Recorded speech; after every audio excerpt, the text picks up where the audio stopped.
Ayan, at good morning po sa bawat isa, sa bawat kabataan po na nakikinig, at hindi lamang po sa mga kabataan, kundi sa lahat po ng madadaanan ng mensaheng ito, makikita, maririnig po natin. Magandang umaga po sa inyo. Ako po si Pastor Emerson. At sa umaga pong ito, hayaan nyo po na hingin ko lamang po yung ilan sa ating mga minuto sa napakagandang salita naman po na ito ng Panginoon na naniniwala po ako na ito po ay napapanahon at makakatulong po sa atin, sa ating pong mga naiisip, sa ating pong mga pinagdadanasan, sa ating pong kalagayan. Napakaiksi, pero napakaganda po ng mensahe ng Lord sa ating buhay. Okay po ba yan mga kapatid? So, hayaan nyo po na mag-jump na po ako agad doon sa ating pong passage sa umagang ito.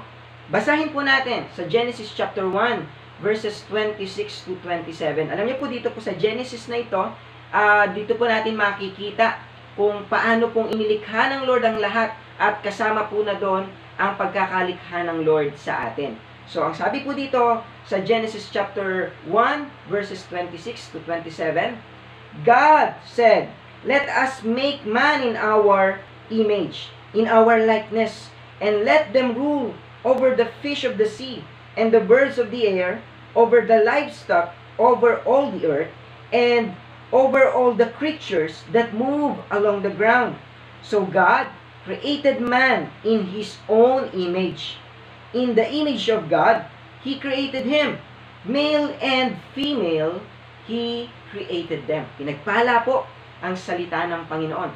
So kung mababasa at makikita po natin, tayo po ay nilikha ng Lord according to His image, according to His likeness. Alam niyo po mga kapatid, napakagandang maunawaan po natin na yung sinasabi pong according to the image of God sa passage po na ito, ay wala po tayong pinag-uusapang physical image. Dahil in the first place, ang ating pong Ama, wala po siyang hangganan. Amen? Ang ating pong Amang nasa langit ay punong-puno po ng kanyang kaluwalhatian at ang pinag-uusapan po natin dito ay the image of the Spirit of God. Amen. Ano po ba ang meron sa imahe ng Espiritu ng ating pong Panginoon? Hindi po ba andito po yung kabanalan, kaluwalhatian, at higit po sa lahat, wala po siyang bahid ng karumihan. Amen po ba ron, mga kapatid? At alam niyo po, yun po yung kanyang design sa atin, na tayo po ay i-create niya na katulad ng kanyang kabanalan, katulad ng kanyang kaluwalhatian, katulad po ng sa kanya na walang bahid ng karumihan. Amen. So talagang tayo po ay kinreate perfectly ng ating pong Panginoon. Mga naggagwapuhan, na naggagandahan at talagang nagbubusilak yung ating pong mga puso at yung pong ating mga katauhan. Amen po ba ron, mga kapatid? At ang sabi pa po ng Lord doon, hindi lamang po doon sa kanyang image at sa kanyang likeness, binigyan pa po tayo ng Lord ng napakagandang authority. Sabi niya po, let them rule all over the earth. Amen. So, alam niyo po, ang ganda-ganda ng creation sa atin ng Lord. Hindi po ba? Ng kanyang image, ng kanyang likeness, at yung pong with authority. Pero, pag tinignan po natin maigi, pag sinabi pong may authority, talagang nandoon yung ating kasaganaan. Amen po ba ron? Pero magtatanong po yung iba, bakit ganon? Bakit ang nararanasan namin ay kahirapan? Bakit ang nararanasan namin ay kadiliman? Bakit ang nararanasan namin ay kabiguan? Alam niyo po, hindi naman po kasi yun ang purpose at ang design ng Lord sa atin. Kaya nga lang po, nung tayo po ay nilikha ng Lord, dito po sa Genesis pa lamang, makikita po natin yung atin pong kaluwalhatian, yung atin pong kabanalan, yung atin pong kalinisan na katulad ng sa Diyos. Alam niyo po, yun po ay nabahira ng kasalanan. At makikita po natin yan sa Genesis chapter 3, when the man falls into temptation. At nung pong tayo ay nahulog po sa temptation, tayo rin po ay nahulog na doon po sa ating kaluwalhatian. Hindi na po tayo naging katulad ng atin pong Amang nasa langit. Kaya nga po sa Romans chapter 3, verse 23, ang sabi po ng Bible, "For all have sinned and fall short to the glory of God." Hindi po ba tama po ang sinasabi ng Bible na ang lahat ay nagkasala? Wala po tayong exemption diyan. lahat po tayo nagkasala. Simula po nung tayo ay bata pa lang, hanggang sa mga panahon pong ito, tayo po ay nagkasala na sa buhay. Amen? At dahil po doon, ang sinasabi ng Bible, and fall short to the glory of God. Amen po ba ron, mga kapatid? Tayo po ay nalayo na sa kaluwalhatian ng Lord. Tayo po ay nabahira na ng karumihan, which is malayo sa creation sa atin ng Panginoon. Ano po ang nangyari sa tao? Because we fall short to the glory of God, pati po yung authority na napakaganda ay nawala na rin po sa atin. Kaya nga po ang tao sa mga panahong ito talagang nakakaranas na po ng kahirapan. Sa panahon pong ito nakakaranas po ng kapighatian. Hindi po yun kasama sa purpose ng Lord, pero because we fall short to the glory of God, ito na po yung ating naranasan. So, ngayon kapatid, ang tanong, paano ba akong makakabalik? Ang gandang tanong po niyan. Paano ba akong makakabalik sa kaluwalhatiang iyon na pinagkaloob sa akin ng Lord? Na kung paano akong kinreate ng Lord. Alam niyo po, nakita ng Panginoon na kahit kailan, hindi po kakayanin ng tao, kahit sa gaano kabuting gawa, na siya ay makabalik sa kaluwalhatiang iyon na dinisign sa kanya ng Diyos. Kaya nga po sa John chapter 1, verse 14, ipinadala po ng atin pong amang nasa langit ang kanya pong kaisa-isang anak. At ang sabi po dito sa John chapter 1, verse 14, the Word became flesh and made His dwelling among us. We have seen His glory, the glory of the one and only, who came from the Father and full of grace and truth. Pinagpala po ang salita ng Panginoon. The Word became flesh and made His dwelling among us.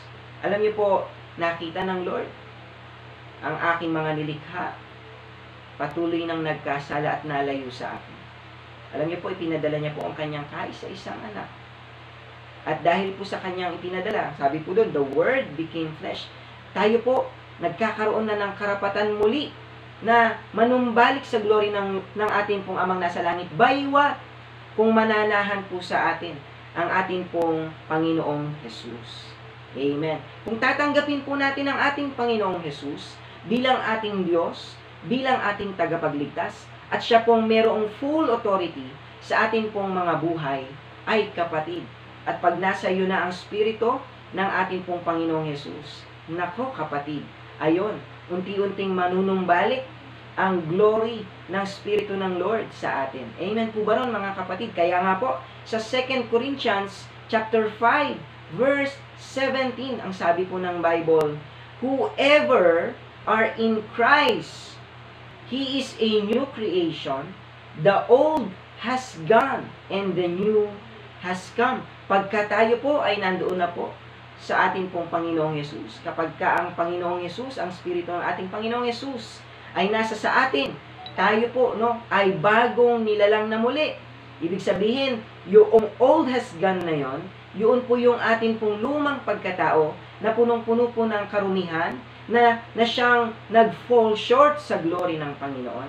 At ang nananahan na po sa atin ngayon, in this new creation, ay ang Spirito ng ating Panginoong Yesus. Ano po ba ang meron po muli sa Spirito ng ating pong Panginoong Yesus? Ang sabi po ng Bible ay full of glory. Amen? Doon sa John chapter 1 verse 14. He is full of glory. Kung titingnan po nating maigi, mga kapatid, yung Spirito po ng Panginoong Yesus na yon ang siyang nagbigay sa atin ng panibagong glory na lumalapit po muli sa glory ng ating pong Amang nasa langit. At dahil po dito, muli po ang ating pong mga puso, ang ating pong mga buhay, muling binibigyan ng pag-asa ng ating Panginoon, muling binibigyan ng karapatan ng ating pong Panginoong nasa langit. Amen po ba ron, mga kapatid? Meron na po tayo ulit napakagandang relasyon, meron na po tayo ulit napakagandang access, meron na po ulit tayong napakagandang mana galing po sa ating pong Amang nasa langit. Alam niyo po, kapatid, sa umagang ito, isang panawagan lamang po ng ating pong Panginoong Diyos ay tanggapin po natin ang kanya pong bugtong na anak, ang ating pong Panginoong Jesus bilang ating Diyos, bilang ating tagapagligtas at bilang siyang authority ng ating pong mga buhay. Okay po ba sa atin sa umagang ito, mga kapatid, sa lahat ng nakikinig? No, tanggapin po natin at tayo po ay manalangin sa ating pong Panginoon at patuloy po natin purihin, patuloy po nating luwalhatiin ang ating pong Panginoong Yesus. Inaanyayaan ko po ang bawat isa na tayo po ay kumikit at sabayan niyo po ako sa akin pong panalangin. Sige po, tayo pong lahat ay manalangin. Hallelujah. Ama, maraming salamat po sa umagang ito. Salamat po sa buhay ng bawat isang nakikinig sa iyong mga anak. At naunawaan po namin, Panginoon, na kami, ang pagkakalikha mo sa amin, ang design mo sa amin, kami ay maging kawangis mo, kami ay maging katulad mo. Subalit, Ama, kami po ay nagkasala. Kami po ay nabahiran ng karumihan. At dahil po dito, O God, kami ay nalayo sa iyo. Salamat pa rin po, Ama, dahil kahit kami po ay wala ng kakayahang bumalik sa kaluwalhatian mo, ikaw po, pinadala mo ang iyong nag-iisa, ang iyong bugtong na anak, ang aming pong Panginoong Yesus. Sa umagang ito, hayaan mo po ang bawat isa sa amin pong pag-amin, sa aming kasalanan, sa amin pong pag-amin na kami po ay nalayo sa iyo. Tanggapin naman po namin ang amin pong Panginoong Yesus bilang aming Diyos, tagapagligtas at tunay na siyang authority ng buhay na ito. Panginoong Yesus, ikaw po ang siyang manguna sa amin. Ikaw po ang aming Diyos, ikaw po ang aming tagapagligtas at tinatanggap ka po namin sa aming mga buhay. Salamat po sa iyo. Bigyan niyo po kami ng karapatan sa panibagong relasyon na ito na pinagkakaloob niyo po sa amin. Maraming salamat po, Ama. Ito po ang aming dalangin sa pangalan ni Jesus. Amen and amen. Alam mo, kapatid, congratulations sa iyo. Ngayon, itong araw na ito, ikaw ay bagong nilalang na kung tinanggap mo ang Panginoong Jesus. At dahil doon, unti-unti, ipinanunumbalik na po ng ating pong Ama ang ating pong kaluwalhatian at tayo po ay muling inilalagay ng Diyos according sa Kanya pong design, according sa Kanyang purpose sa ating mga buhay. Yun lamang po, mga kapatid. Salamat po sa inyong oras sa umagang ito.